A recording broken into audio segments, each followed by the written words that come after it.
In commemoration of 2 years of my VacLab channel on YouTube come May of 2019, how about we go and do a collection update? Now, I'm not one to actually store and collect and hoard hundreds and hundreds of vacuums. That's really never been my goal. But what has been my goal is to have a widely varied collection that I can use on a regular daily basis and also do lots and lots of tests with. So how about I group these things together in some kind of category and we take a look at everything that VacLab possesses, save one new machine that will be arriving fairly shortly. And it's a brand that I've never had before called Bosch. Starting with my oldest Kirby, I have this late 1960s dual Sanitronic 80, and I have a pair of twins, Heritage 2 Legends, and they're both from 1988. The less shiny one on the left is from Florida, and the more shiny one on the right is from Ohio. And I have the early G series. You've seen this G3 taken apart and shined up. And then I have a G4. That's actually my very first G series that I got, would have been summer of 2014. G5, it needs a bit of a polish and a bearing. G6, and that's got the upgraded transmission and gears in it that makes it run so quiet. Have the Centria 1 that you've seen taken apart and put back together again, and it definitely looks shinier than the Centria 2 I have next to it that looks a little cloudy. I've had it since 2016, and it definitely needs a good shine, good polish. And then, of course, my newest Kirby, a 2015 Avalier. And I'll just change the angle just so you can see them right at nozzle height.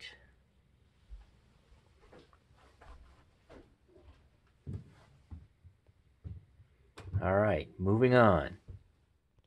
Starting oldest to newest, we have this early 70s Hoover convertible in lovely golden tone. Then we have this late 80s Hoover Spirit. And then we have this mid 90s Hoover Encore. I know the cord's actually covering up the name. We have a made in 99 Hoover Steam Vac wide path that you've seen in a lot of videos. And in less videos, but you've still seen it a while back, a Turbo Power 5000. It's an 03, and this one I actually have the matching power nozzle for. That little white pigtail up there helps me go and adapt it to work with that particular hose to make it work on the Spirit. And then this has to be my favorite Hoover bagged machine. That's a newer one anyway. Obviously the golden tone is a completely different era. And this I actually purchased new. That one I also purchased new. That one I purchased new in 2000. This one I purchased new in 2012. And man, this thing has performance for carpets that can beat vacuums up to 10 times its price. And that's not exaggerating. So here is a Wind Tunnel 2. That actually was my first bagless machine that I got and repaired. And there's an empty spot there because it's not in my collection, but it'll get an honorable mention because it just happens to be here at the moment. A 2017 Hoover Rewind. So Thomas will be coming to retrieve this at some point in time. But there is my Hoover collection in its entirety. Back at the end of 2015, I remember thinking to myself, man, I've got to get a water-based vacuum. Why not get a Rainbow? So I was looking around for one used, and I found one. But not this one. This is a 93 SE with the rectangular nozzle. Some people refer to it as a PN1. I found this one. So this is a 97 SE PE with the PN2 nozzle. And it came with the Aquamate 1 and a full set of attachments. Moving on. Generously donated by one Thomas Rechtenwald. Here is an E2 Gold that we had to go and redo its bearings. You've seen that on an earlier video. And then also he donated to the lab this E2 Platinum Blue.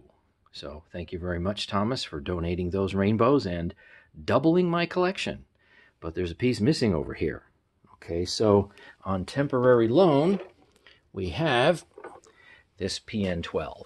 And you've seen this recently in a bunch of different videos. But this one is going to have to go down to West Virginia when he comes back up for the next mini-meet. So there is my forple of rainbows. So this is my triplet of Milas. And the pair that's on the left, that is the Solaris and the Jazz, were generously donated by one Alan O, as he likes to be called. Hello, Alan, if you're watching. Thank you so much. And the one on the right, with its corresponding power nozzle, was essentially donated by my parents in Florida in the summer of 2018. So the story behind this is, and I'm just going to try to be as gentle as I can, the house cleaner that they have really has a difficult time with something as complicated as this, especially since that power nozzle has a manual height adjustment.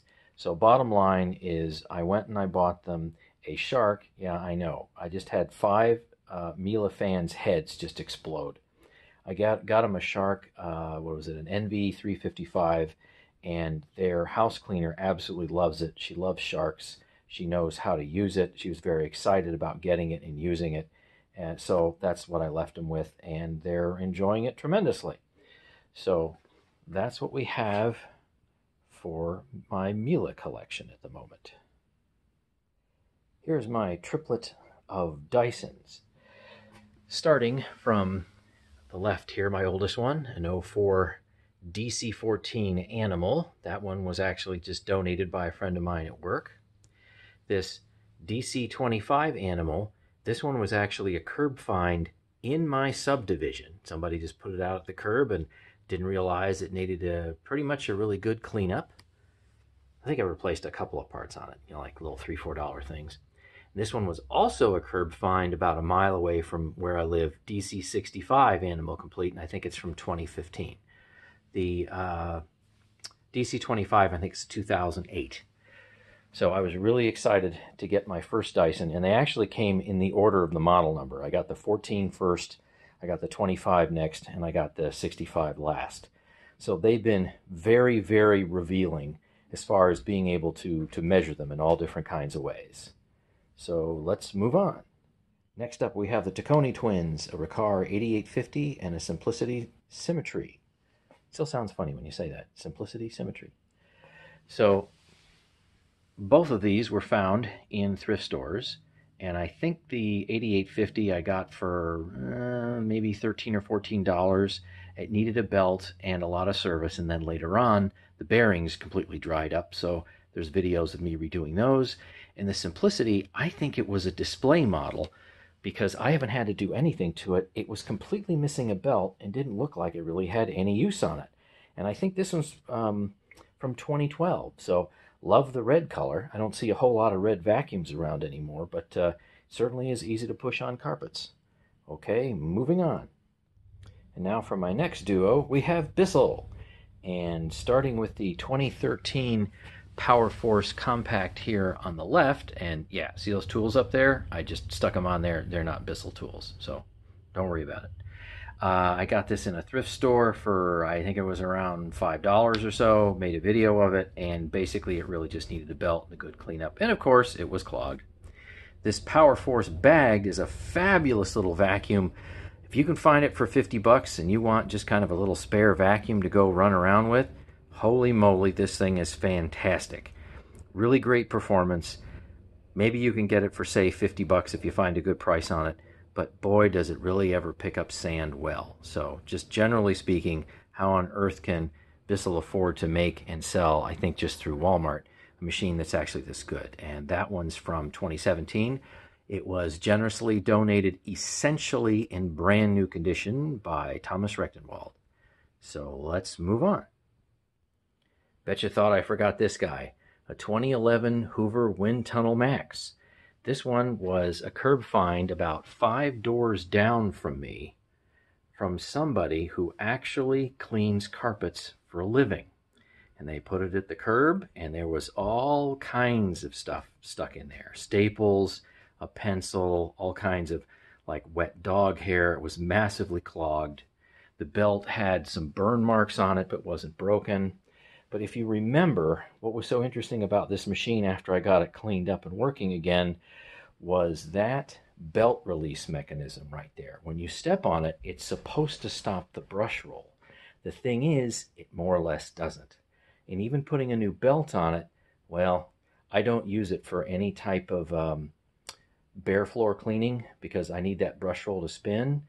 Because if you step on that and try to stop the brush roll, it literally just burns the belt, and it'll do it in about a minute or two, and then you'll smell some smoke, some burning rubber.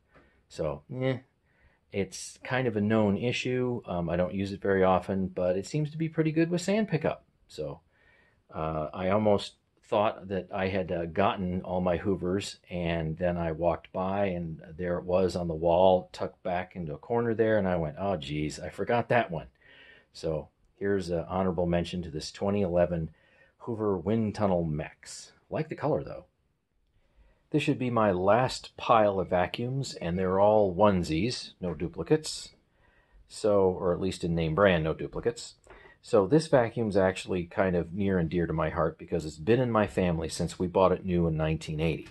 So the story goes, we actually got this house in 1980 and it had a central vacuum, but the central vacuum wasn't going to be operational for an inordinate amount of time. So of course my mother didn't want to accept that and asked my father, let's go out and actually get a vacuum that we can, well, use in the house since we don't have one.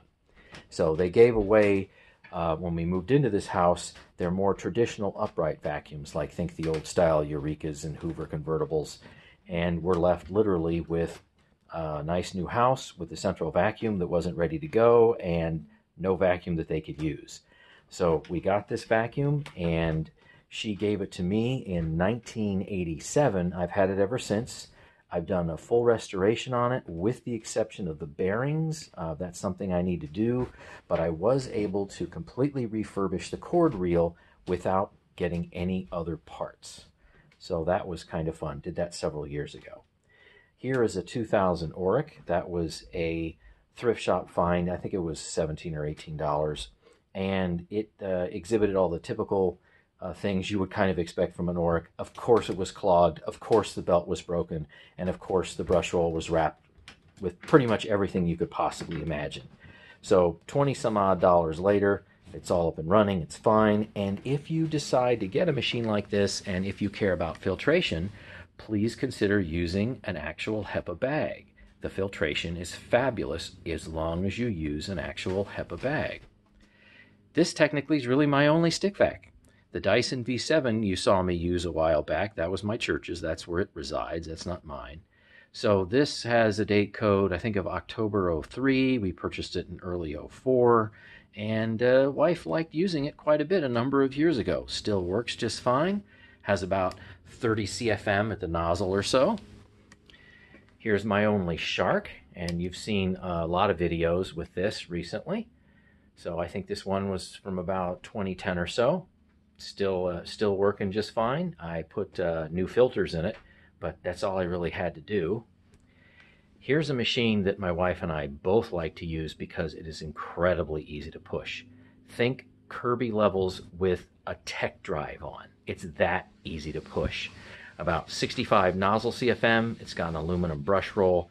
Really does a nice job. It's not super uber high CFM or anything like that at the nozzle, but it's so easy to push. It's really fantastic, and we both like using it.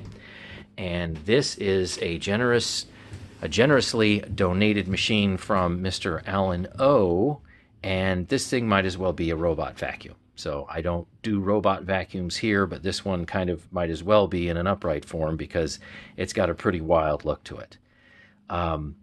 This machine is also from 2010, and it just really pretty much needed a general tune-up, and it works just fine. No issues with it at all. Doesn't have any funny smells or whatnot. So I think this pretty much covers all the rest of my machines. And I will have to go back and look at the video and count and see how many of them there are. All right, so thanks for staying with me and seeing all the machines that I'm aware of. So stay tuned for more.